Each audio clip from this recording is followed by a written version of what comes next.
Pinkertons Ghosts is a horror anthology podcast by Superversive Radio, with no affiliation with any detective agency, person, real or imagined, or the dark forces of Outre Terre.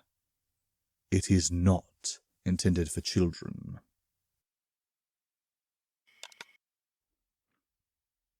Evil Sean and Alexander the Great were problems I couldn't handle alone. I could not find them with my own skills. I had to turn to Jim Donavan. Weird stuff is happening here, Jim. Have you checked out the audio archive yet? I did. Parallel universes, huh? What does this have to do with me? It's that magician and my doppelganger. I can't track them. Honestly, I don't know where to start. But you can, can't you? Well, it'll give you a chance to stick it to the Security Commission. There was a long pause on the other end. Then... what the hell. I won't turn down a chance to stick it to those arrogant bastards. Alright, I'll be in New Jersey in a couple of days. So that's how Jim came to be sitting at my lone table in my tiny studio apartment. Jim looked around. Say, I thought you said your apartment was crappy. It is. Jim snorted. Sure it is. I didn't know what to make of that, so I changed the subject to the case. So, I don't really do a lot with magic. The ring prevents me, and anyway I don't trust it. You, though, you're always handling magic, right? Jim thought for a moment. I guess you could say that. I do have the Soul Stone. So you think you could figure out a way to track a magician? Jim nodded. To be honest, that he's a magician isn't very helpful. In fact, it might make things a little harder, but yes, I can track anyone if I really want to. I grinned. Great. What do you need? So, to be finding this guy, I'll be accessing the Verum Vicio. It's, complicated. Do you have a body part of Alexander the Great's? A what?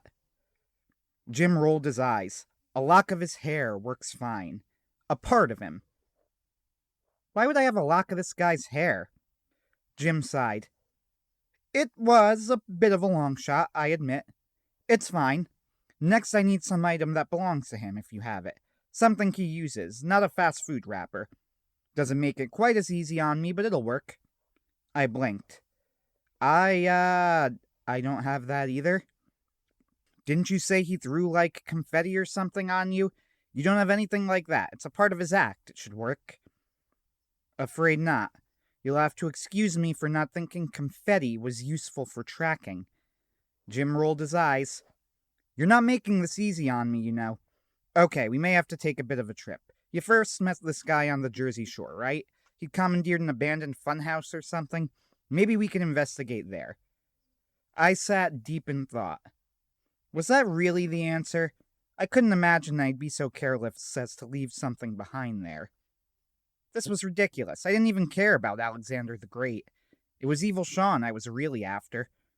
That's when it hit me. I grinned at Jim and combed my hand through my hair while he gave me a funny look. Sean, what are you doing? I handed Jim a lock of my hair. Here you go. Here's the body part for the Verum Vicio. But this is... Jim's eyes widened. Ah! You got it. Evil Sean was a version of me from another reality. We were different people, sure, but biologically we were identical.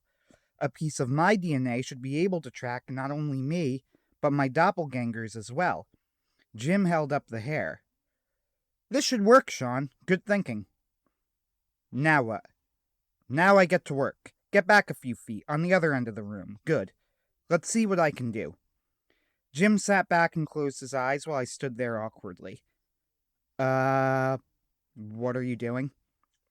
Jim waved his hand at me impatiently to shut me up. The lights in the room started flickering. It was around 6 p.m., but it was close to winter solstice, so the days were short and the room went black. I heard the heater turn off and the room got suddenly colder. Jim was muttering something under his breath. I couldn't hear it in detail, but I could hear the muttering get faster and faster. Papers started flying off the table as if hit by a gust of wind, but I couldn't feel anything. It was like the ghost of a breeze was haunting the room. Still, the temperature in the room kept dropping. Finally, Jim gave a yell of frustration and opened his eyes. The lights flickered and turned back on, and the papers fluttered to the ground. I heard the heater sputter before blinking back into use with a steady rumble. It's no use. You're in the way, Sean.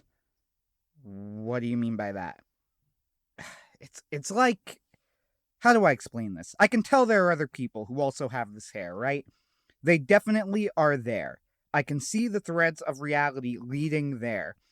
But the hair is still your hair. So every time I try to follow the thread and figure out where they are, you're blocking me. Sorry, Sean, but this isn't going to work. We may have to take a trip to the Jersey Shore after all. I thought about it for a moment and then looked at Jim. Say, this is magic, right? Well, I'd consider the Soul Stone a magical artifact, yes. I slipped on the ring of Dispel. I'd taken it off in case the ring's power affected what Jim was doing with the Soul Stone, but now... Try it now. Jim looked thoughtful. Huh. That might just work. Just, make sure you're on the other end of the room again. Jim sat back and closed his eyes again. Again, the lights in the room flickered and died, and the heater sputtered and turned off, but this time the papers didn't fly around. Jim seemed to be having an easier go of it. Jim kept muttering under his breath, then frowned. Huh, that's weird. What's weird? You're not in the way anymore, but there's more than one thread. In fact, there are a lot of threads. I thought about what my doppelganger had said to me when I confronted him in the graveyard. It's not totally unexpected, actually. My doppelganger had implied that there were multiple Seans. Okay, this is strange. Most of them are leading to the same location. Only one thread is going a different way. Had the other Seans all met up? Or had they been captured by the Security Commission? I filed that away for use later. Just follow the isolated thread. Way ahead of you. Let's see. The papers on the floor started fluttering again as Jim concentrated. I've got a location. Feels, kinda random, though. I can key us in when we get closer. What's that supposed to mean? Jim looked at me. The lights flickered back on, the papers sailed onto the floor. I heard the heater sputter, then pick back up. You up for a trip to Illinois? Illinois isn't too far from Jack's hunting ground, so I tried to give him a call. He didn't pick up. Before we left for Illinois, I dialed Control. It was still weird actually having her available to speak, but she picked up on the second ring. What's the situation? Nothing serious, yet. Jim and I are making a trip to Illinois, tiny out-of-the-way sort of town called Casey. I was hoping we could link up with Jack, but he isn't picking up his phone. We found a lead on the doppelganger. Control's response was clipped and proper. Detective Morrow is currently investigating a trafficking operation. He will be unavailable for some time. Besides, all three of you are not to be in the same location at the same time. You are the most experienced detectives by far, and losing all three of you at once would be a catastrophic blow to the organization. Wait, since when was... Did you say... Casey, Illinois? Control was always deadly serious, but there was something about the way she said that town name that made me pay attention. What's up? Do you know anything about it? I do, and so should you, Detective Russo. This is not the first case to take place in Casey, Illinois. I racked my brain but was coming up blank. We worked on a lot of cases when it was just the three of us, and now that there's more than that, it really started to pile up in your head.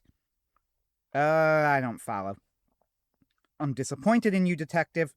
Look up the case file Kronos' Tomb. I suspect I know what Alexander and your doppelganger are after. My eyes widened. You don't mean... Now I place the name. The Heart of Kronos, a legendary artifact that allowed its bearer to control time, was hidden in Casey, Illinois. I do, and if they get it, things may go very, very poorly for us. Don't underestimate that pair, Detective. I told Jim what Control told me, but he just snorted. Huh, underestimate them, please. From what you told me, that magician is a rank amateur, and your doppelganger only managed to escape the first time through sheer luck. I'm not worried. I hoped he was right. Casey wasn't located near any big airport, and we didn't want to waste any time, so we drove out there at night. It wasn't raining, but it was cloudy, and the night was dark and foreboding. The Heart of Kronos was located in a small church, but Jim said that isn't where he found Alexander and my doppelganger. Instead, he pointed to a tiny wooden house on the outskirts of town.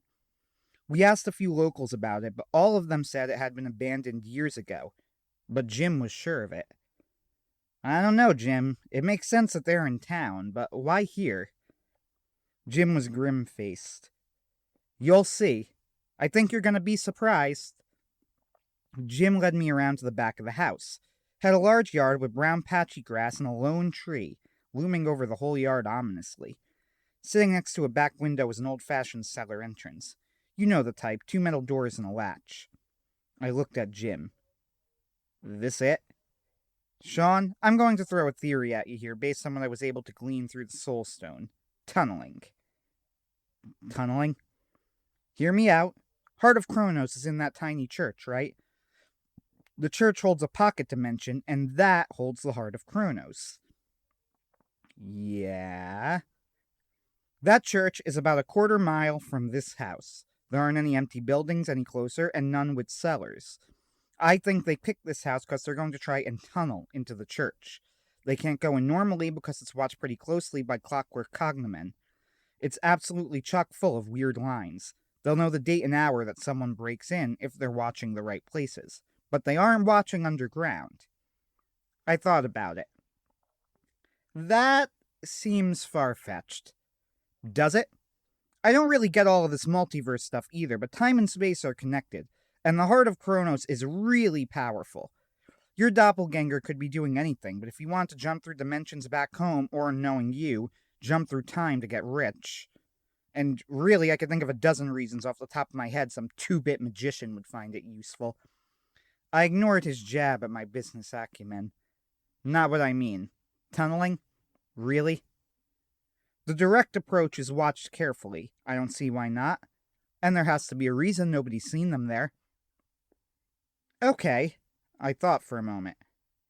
You're sure they're in there? Yep. And listen, I'm not afraid of them or anything like that. But we need to prepare if we're going in there. This is their turf. I hate to admit it, but Control is right. We need to be careful. I grinned at Jim. Oh, we're not going in there at all. They're coming to us. Jim frowned. Explain. There's a Pinkerton arsenal near the town, right?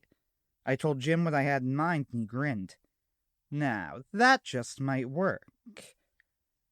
Jim and I took a visit to a Pinkerton arsenal and stocked up on supplies, and after some research we managed some simple chemistry to make what we needed. Jim and I were both agreed that we weren't going to use magic if possible. Me because I didn't trust magic and because of my ring. Jim was eager to prove something with Alexander, I think. This wasn't hard, but it took us a few hours.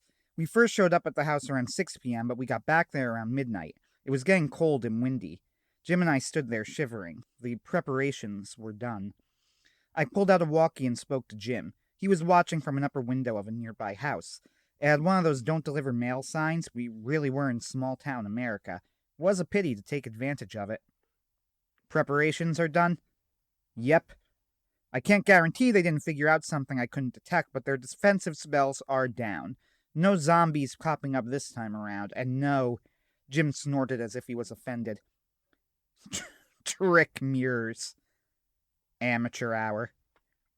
I drew my weapon with one hand and picked up the bomb Jim and I had prepared in the other. Okay. Are you ready? Jim sounded grim over the walkie. Oh, I'm ready. They're deep in the tunnels. So the goal here is to capture them, primarily. But first priority is preventing them from taking the Heart of Kronos. Right, got it. No killing, if possible.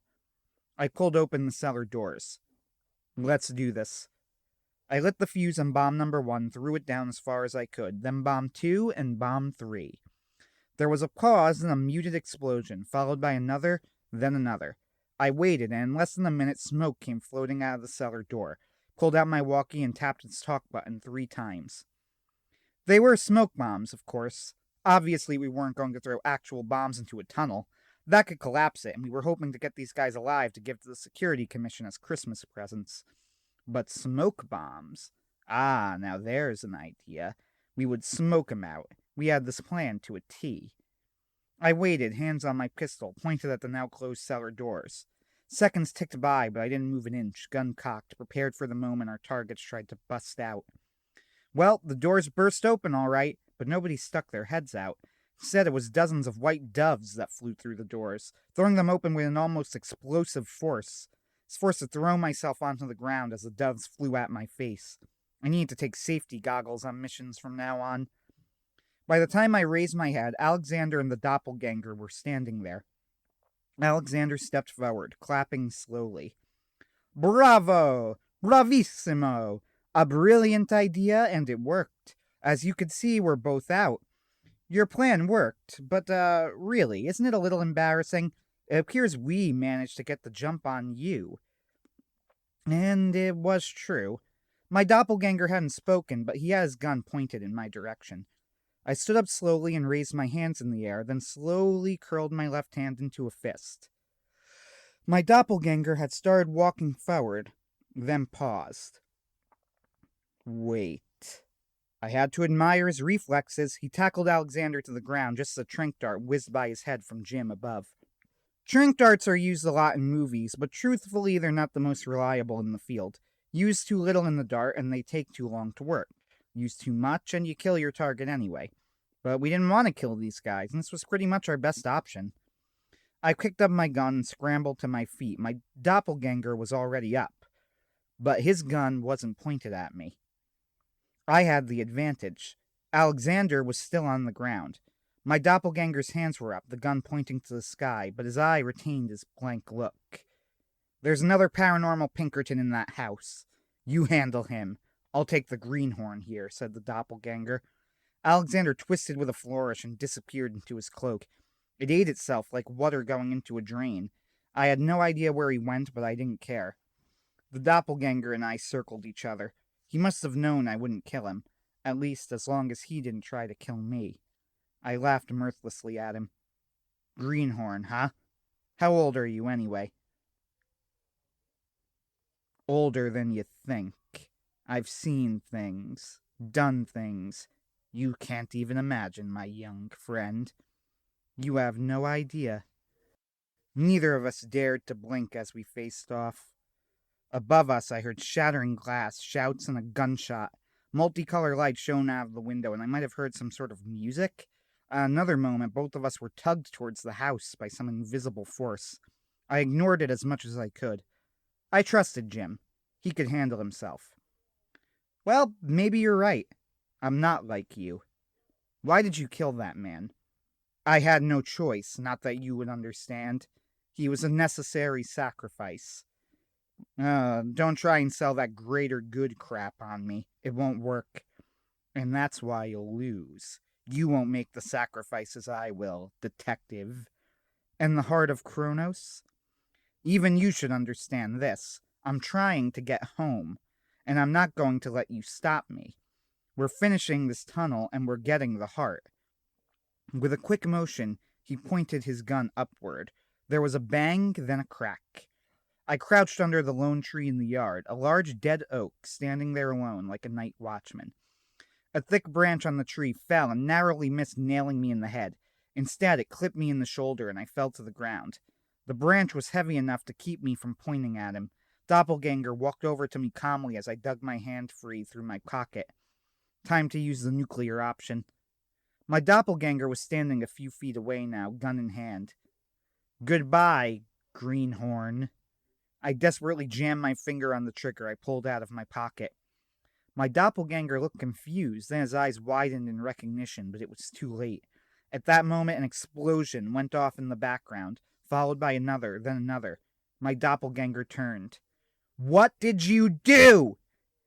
The ground behind him was caving in, a long sinkhole growing and expanding to its end, halfway to the church. Jim and I had rigged the bombs above ground. They weren't very powerful, but they didn't need to be. If all else failed, we'd at least stop their plan. I grinned. Come on, you didn't seriously think we'd let you get the heart of Kronos, did you? This is the only place you could try a stunt like this, and now it's toast. You can't play the same trick again. The sinkhole suddenly opened up further, engulfing the yard. Could tell by the smell that the septic tank collapsed with the explosion. My doppelganger tried to scramble away, but he slipped and collapsed into the hole. I felt myself sliding in and managed to bear hug the roots of the tree I was standing under. He cracked his head, but his chest moved. I heard my walkie buzzing and somehow managed to pull it out of my pocket one-handed. So you need to use the nuclear option. Yeah, I'm not in a great spot myself, but the doppelganger is down. How about you? The sound was rough, but in the background I heard Alexander yelling in rage. Taking cover at the moment, but he's running out of tricks and doves, thank God. Wait. Could hear Alexander yelling something again. I wasn't sure, but it sounded like two can play at this game. I saw smoke billowing out of the window. Pulled the walkie next to my face. Jim! Jim! I heard coughing on the other end. I'm fine. Fine. I looked down to the rubble below me. My doppelganger was alive and groaning, but there was a flash. With a flourish of smoke, Alexander was sliding in the rubble with him. He grabbed him, then looked me in the eyes, hatred in his face. Police sirens were finally audible in the distance. The magician shouted at me. We finish this later, Russo. Don't think I don't know you were the one behind this. We will finish this. I scrambled, trying to pick up my gun, but before I could, Alexander threw something in front of him. There was another flash, then he disappeared. Again. I vowed to myself it would be the last time. Sean! Sean! Jim was standing on the other side of the tree where the ground was stable. He held out his hand and managed to pull me up. I looked at Jim. Let's get out of here. I don't want to explain this to the cops. We ran for it, vaulting a fence. Several families had run out with some of the sounds and smoke, but now they were on their cell phones. None of them had their cameras pointed at us. Small mercies. So, you had him on the ropes? How'd Alexander get away? Are you sure you... Hey. He ran away from me. I would have gotten him. Coward had no choice but to run. Do me a favor, Sean. If you run into him again, let me know. We have a score to settle. He, thinks I'm his nemesis, apparently. Even better. He'll be surprised when it's my fist in his face next time around. I couldn't argue with that. Control. I don't know where those two went next, and this time around Jim was having a harder time finding them. He said he could do it, but it would take more time. I wonder if Alexander was doing something to interfere with the Soul Stone. Jim says it's possible, but nobody could avoid it forever. In the meantime, I have something else to try. Jim mentioned something about more doppelgangers when he looked into the Verum Vicio. Looks like my next trip is to... Ohio. Sean Russo, signing off. For now. Pinkerton's Ghosts is a podcast distributed by Superversive Radio, licensed under an attribution non-commercial, share-alike international license. This episode was written by Anthony Marchetta and is performed by the same. Ben Wheeler edits, directs, produces, and herds cats. Ken Dickerson performs our audio editing. Visit us on Facebook, read articles on superversivesf.com, or listen to us on unauthorized Acast, iTunes, or Spotify. Contact us through Twitter at @PinkertonsGhosts, email us at pinkertonsghosts@gmail.com, or send us noble messenger possums with messages strapped to their backs. Don't worry, they know how to find us. Thank you for listening, and good luck.